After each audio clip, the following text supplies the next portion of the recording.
Good morning all of you. कल हमने हमारी लास्ट क्लास में यूरो कोऑर्डिनेटा के वर्गीकरण, उनके एग्जाम्पल के बारे में चर्चा की थी। कल हमने एक एग्जाम्पल के बारे में चर्चा की थी। आज हमारा दूसरा जो एग्जाम्पल है वह है साल्पा। देखिए, कोई भी एग्जाम्पल को लेने से पहले सबसे पहले उसका वर्गीकरण अपन को करना है। अब देखिए, हम जानते हैं कि साल्पा का संघ कौन सा होता है। संघ होता है कॉर्डेटा। संघ कॉर्डेटा। उपसंघ कौन सा है? उपसंघ है यूरो कॉर्डेटा। Euro Chordata. वर्ग कौन सा है? थैलिएसिया। थैलिसिया। वर्ग कौन सा है? थैलिएसिया। गण कौन सा है? सालपीड़ा। गण है सालपीड़ा। और वंश क्या है? साल्पा। वंश साल्पा है। तो कहने का मतलब क्या है कि जो जंतु है उसका वर्गीकरण में संघ कॉर्डेटा, उपसंघ यूरो कॉर्डेटा, वर्ग थैलिएसिया और जो वंश है वह क्या है? साल्पा है। अब देखिए, सबसे बड़ी बात क्या है कि इसके शरीर के शीर्ष पोर्शन में, जो शरीर का शीर्ष पोर्शन होता है उसमें ऑरल एपर्ट्योर पाया जाता है। देखिए, इसके शरीर में शीर्ष पोर्शन में ऑरल एपर्ट्योर है और क्योंकि ये शीर्ष पोर्शन का पोर्शन कर रहा है और लास्ट पोर्शन में एट्रियल एपर्ट्योर है। और एट्रियल हमें पता है क्या काम करता है? उत्सर्जन का कार्य करता है। तो एट्रियल एपर्ट्योर उत्सर्जन का कार्य करता है। इसके पश्चात नेक्स्ट जो होते हैं वह होते हैं sensory organ. Sensory organ next है सेंसरी ऑर्गन्स, अर्थात संवेदी अंगों की तरह कार्य करते हैं। तो सेंसरी ऑर्गन्स या संवेदी अंगों की तरह कार्य करते हैं। इनके शरीर के जस्ट ऊपर की ओर मेंटल का पारदर्शी आवरण होता है, जबकि जो नीचे की ओर है दोनों पोर्शन में वहां मसल्स बैंड पाए जाते हैं। अब सबसे बड़ी विशेषता क्या है कि साल्पा जो होता है वह समुद्र में पाए जाने वाला प्राणी होता है। अर्थात इसकी अगर मुख्य विशेषताएं बताऊं तो कहने का मतलब क्या है, यह समुद्री जंतु होता है और यूरो कोऑर्डिनेटा के जितने जंतु हैं वो सब क्या है? समुद्री है। तो कहने का मतलब यह समुद्री जंतु होता है। दूसरा, इसके जीवन हिस्ट्री में अलैंगिक एकजर उजाइड प्रकार तथा लैंगिक यूथचर ब्लास्टोजाइड अवस्था क्या होती है? इसमें पाई जाती है। तो इसमें दो अवस्थाएं होती है, अलैंगिक एक उजाइड, सेकंड लैंगिक यूथचर ब्लास्टोजाइड अवस्था होती है। उजाइड प्रिज्म के आकार का पारदर्शी जंतु होता है। तो प्रिज्म आकार का ये पारदर्शी जंतु होता है जो समुद्र तल में विशेष तौर से रहता है। मुख तथा एट्रियल छिद्र जो होते हैं वे पेशीय पट्टिकाओं द्वारा या पेशीय पट या मस्कुलर बैंड द्वारा, मुख और एट्रियल जो छिद्र होते हैं वह पेशीय या मस्कुलर बैंड द्वारा ढके रहते हैं तथा विपरीत सिरों पर स्थित होते हैं। अर्थात मुख एक सिरे पर और जो गुदा है एट्रियल वो विपरीत सिरों पर स्थित है। दोनों मस्कुलर बैंड द्वारा क्या होते हैं? ढके रहते हैं। नेक्स्ट है, इनमें लार्वा अवस्था जो होती है वह क्या होती है? अनुपस्थित होती है। तो सबसे इंपॉर्टेंट पॉइंट क्या है? इनमें लार्वा अवस्थाएं अनुपस्थित होती है। तो सेकंड ये हमने पढ़ा विशेष तौर से साल्पा के बारे में। अब हम तीसरा एग्जांपल लेते हैं।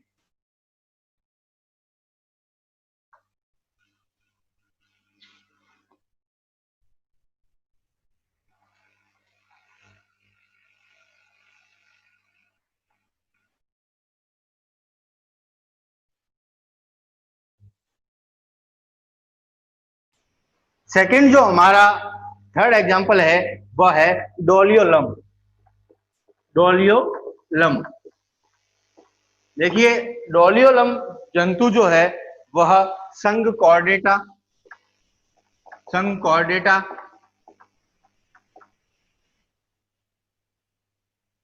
उपसंघ यूरो कॉर्डेटा, उपसंघ यूरो कॉर्डेटा,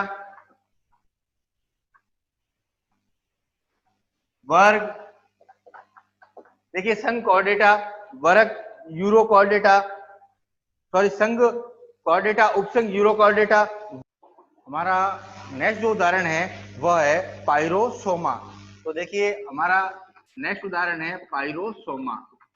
पाइरोसोमा संघ कॉर्डेटा, संघ क्या है, कॉर्डेटा है। उपसंघ क्या है, उपसंघ है यूरो कॉर्डेटा। देखिए संघ और उपसंघ सभी जीवों में क्या होंगे, समान होंगे। तो उपसंघ क्या है, यूरो कॉर्डेटा। वर्ग क्या है, थैलीएसिया, वर्ग है थैलीएसिया। गण क्या है, ल्यूसिडा, गण है ल्यूसिडा। और वंश है पाइरोसोमा, वंश है पाइरोसोमा। तो कहने का मतलब क्या है कि यह जो पाइरोसोमा जीव है इसकी सबसे बड़ी विशेषता क्या है कि यह एक तो कॉलोनिकल एनिमल है। यह संघीय, देखिए एक तो ये संघीय जंतु है, नेक्स्ट स्वतंत्र जीवी है, और तीसरा क्या है, ये तल प्लावी जंतु होता है। तो कहने का मतलब क्या है, संघीय जंतु है, संघीय स्वतंत्र जीवी तथा तल प्लावी जंतु होता है, जो भारतीय तथा अंटार्कटिक या अंटार्कटिक समुद्रों में पाया जाता है। और इसका जो संघ होता है वो नलिकाकार सिलेंड्रिकल होता है, अर्थात ये जो पूरा संघ होता है ये नलिका आकार होता है। ऊपर जो होगा ब्रेंकियल एपर्ट्योर और नीचे की ओर क्या होगा, एट्रियल एपर्ट्योर होता है। ब्रेंकियल है वह मुख का कार्य कर रहा है और एट्रियल क्या कर रहा है, गुदा का कार्य कर रहा है। ब्रेंकियल मुख का कार्य, एट्रियल गुदा का कार्य कर रहा है। और मध्य गुहा सिर्फ एक छिद्र द्वारा, अर्थात जो मध्य में जो गुहा है वह एक छिद्र द्वारा शरीर के बाहर खुलती है, और वो छिद्र कौन सा है, एट्रियल गुहा। नेक्स्ट है कि एक संघ में अनेक जंतु निवास करते हैं, अर्थात इसमें अनेक जॉइंट्स होते हैं जो ब्लास्टोजॉइड्स कहलाते हैं। इसमें अनेक जंतु आप होते हैं जो क्या कहलाते हैं, ब्लास्टोजॉइड कहलाते हैं। प्रत्येक जंतु का ब्रेंकियल छिद्र संघ की सतह पर खुलता है, अर्थात प्रत्येक जंतु का जो ब्रेंकियल छिद्र है वह सतह के पोर्शन पर हमेशा खुलेगा। और प्रत्येक जंतु में, अर्थात जितने जंतु है उनमें सभी जंतु उभयलिंगी होते हैं। ध्यान रखिएगा, नोट करिएगा पॉइंट, उभयलिंगी अर्थात नर और मादा दोनों प्रकार के जननांग पाए जाते हैं। और भ्रूण की परिवर्तन है वह जंतु के शरीर के भीतर होता है, अर्थात जो भ्रूण है, एम्ब्राय है, उसका परिवर्तन जंतु के शरीर के भीतर होता है। लार्वा अवस्था क्या होती है, अनुपस्थित होती है। और पाइरोसोमा संघ स्फुरदीप्त प्रकार के होते हैं।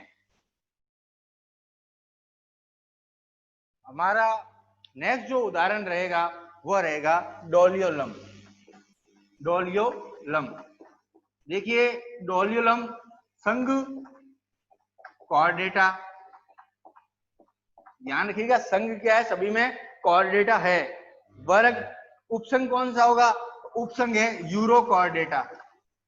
उपसंघ क्या है, यूरो कॉर्डेटा। वर्ग क्या है, थैलीएसिया, थैलीएसिया, वर्ग थैलीएसिया। और गण क्या है, डोलियोलिडा, तो गण क्या है, डोलियोलिडा। और वंश कौन सा है, वंश होगा डोलियोलम। देखिए डोलियोलम होगा वंश इसका।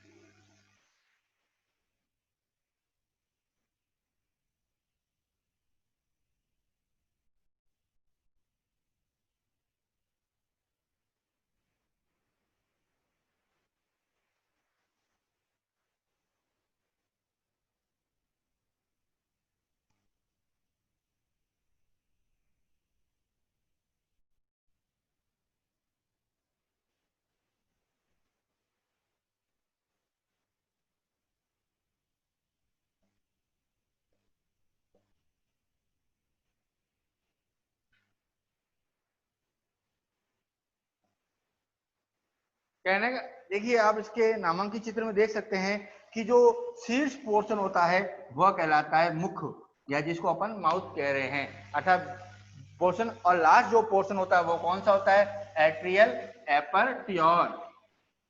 और एट्रियल एपर्ट्योर क्या करता है, गुदा का कार्य करता है। तो कहने का मतलब इसके शेष पोर्शन में मुख और लास्ट पोर्शन में क्या है, एट्रियल एपर्ट्योर है। और इसमें जो एक नीचे की ओर वेंट्रल स्टोलन होती है और पीछे की ओर प्रोबर्ड्स होती है। तो कहने का मतलब क्या है, वेंट्रल स्टोलन और प्रोबर्ड्स होती है। देखिए यह जंतु, अब सबसे बड़ी विशेषता क्या होती है, इसका नामांकित चित्र बना दिया। अब अपन इसके बारे में पढ़ते हैं एक एक पॉइंट वाइज।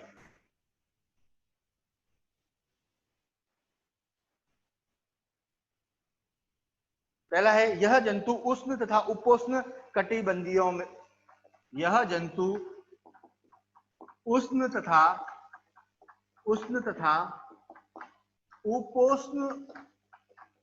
उपोष्ण कटिबंधीयों समुद्री क्षेत्रों में पाया जाता है। अर्थात यह जंतु उष्ण तथा उपोष्ण कटिबंधीय क्षेत्रों में पाया जाता है। सेकंड पॉइंट क्या है, यह तलप्लावी जंतु होता है।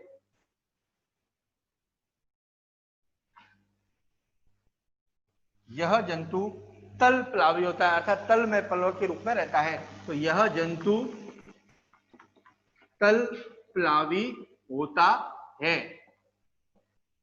अर्थात यह जंतु तल क्षेत्रों में रहता है। नेक्स्ट, इसमें एक चर गोनोइड प्रावस्था, इसमें एक चर गोनोइड प्रावस्था पाई जाती है। इसमें एक चर गोनोजॉइड प्रावस्था पाई जाती है और संघीय अलैंगिक उजाइड प्रावस्था, संघीय अलैंगिक उजाइड प्रावस्था संघीय अलैंगिक उजाइड प्रावस्था एकांतर क्रम में पाई जाती है। तो कहने का मतलब क्या है, संघीय अलैंगिक उजाइड प्रावस्था एकांतर क्रम में पाई जाती है। यह जंतु बहुरूपी होता है। तो इसमें क्या होती है, बहुरूपता पाई जाती है तथा जनन एकांतरण, अर्थात नेक्स्ट पॉइंट क्या है, यह इस जंतु में बहुरूपता पाई जाती है। थर्ड नेक्स्ट पॉइंट क्या है, बहुरूपता पाई जाती है। नेक्स्ट, पीढ़ी जनन एकांतरण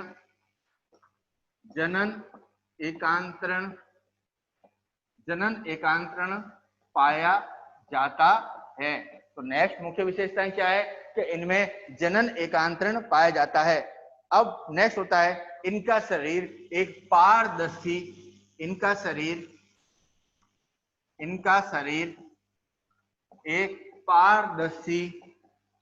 एक पारदर्शी खोल द्वारा आवृत होता है।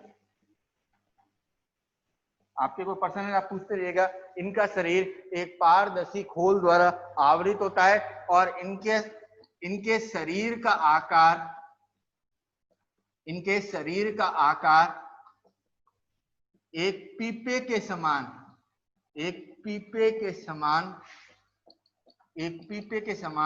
दिखाई देता है।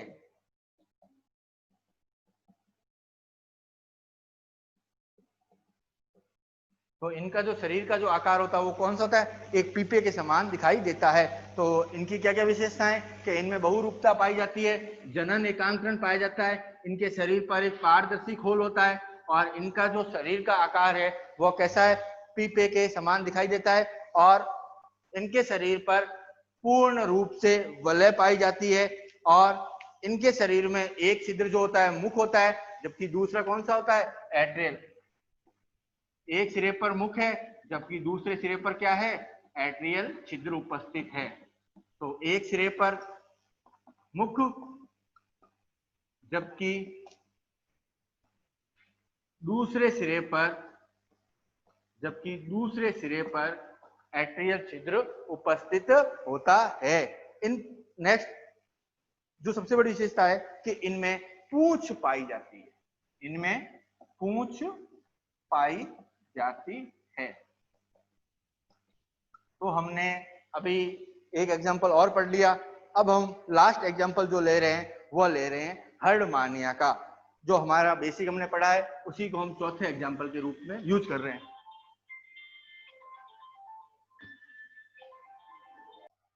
नेक्स्ट हमारा जो एग्जांपल है वो है हर्डमानिया।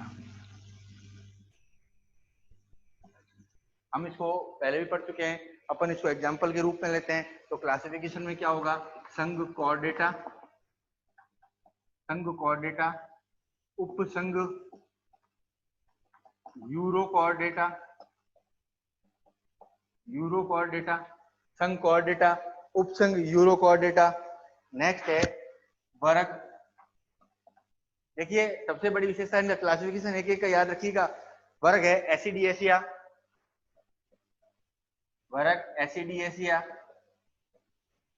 देखिए वर्ग क्या है, एसिडिएसिया। और सबसे बड़ी इनकी क्या है, गण में के जो गण है वो है एसिडियाई सिंप्लेसेस,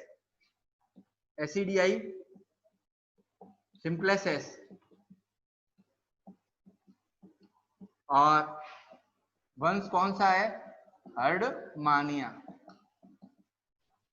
तो अपन ने अभी क्या पढ़ा, संघ यूरोकॉर्डेटा, उपसंघ संघ कॉर्डेटा, उपसंघ यूरोकॉर्डेटा, वर्ग एसिडिएसिया, गण एसिडियाई सिंप्लेसेस, और नेक्स्ट जो लास्ट में है वो वंश है हर्डमानिया। अब इसका नामांकित चित्र अपन बना लेते हैं।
देखिए हर्डमानिया की सबसे बड़ी विशेषता क्या है कि यह इसका शरीर एक थैलीनुमा होता है। जो दूसरी इसका सबसे बड़ी विशेषता क्या है, शरीर थैलीनुमा होता है। यह अचल प्राणी है जो अपने पाद की सहायता से किसी स्थान पे चिपका रहता है। नेक्स्ट इसे समुद्री पिचकारी भी कहते हैं। जिस प्रकार पिचकारी से जल एक बार निकलने के पश्चात वापस को भरते हैं, वापस निकलता है, उसी प्रकार से एट्रियल छिद्र से जब वो पानी बाहर निकलता है तो एक पिचकारी के रूप में निकलता है। इसीलिए इसको समुद्री पिचकारी भी कहते हैं। इसके शरीर के शीर्ष पोर्शन पे दो छिद्र पाए जाते हैं। एक शीर्ष थोड़ा ऊपर होता है, जबकि दूसरा जो सिरा होता है वो थोड़ा सा हल्का सा नीचे अर्थात ढलान के रूप में होता है। जो ऊपरी सिरा होता है जिसको अपन ब्रैंकियल एपर्ट्योर कहते हैं, जबकि दूसरा जो सिरा होता है वो एट्रियल एपर्ट्योर का कार्य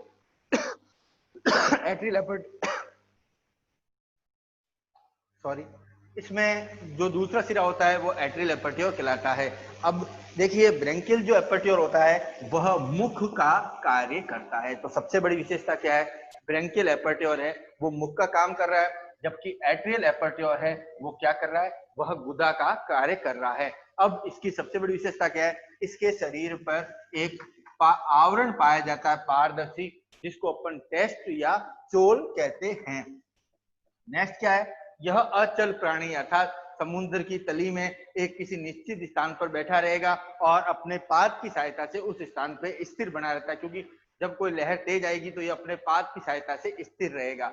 नेक्स्ट क्या होता है, यह सीलियरी विधि द्वारा फीडिंग द्वारा भोजन ग्रहण करता है, अर्थात जल धारा के साथ आए कणों को सीलियरी विधि द्वारा ग्रहण करता है। और इसके साथ ही भोजन के छोटे कणों को तो शरीर में ब्रेंकियल एपर्ट्योर के जस्ट पास में एक पक्षमाप के 4 प्रकार के पक्षमाप पाए जाते हैं, जो क्या करते हैं कि भोजन के छोटे कणों को तो अंदर जाने देंगे, जबकि बड़े कणों को बाहर ही रोक देते हैं। तो इसकी सबसे बड़ी विशेषता क्या है कि इसमें भोजन को छोटे कणों को ही अंदर जाने दिया जाता है। नेक्स्ट क्या है कि इसमें जो आहार नाल होती है वह अंग्रेजी के वर्ण यू के समान होती है।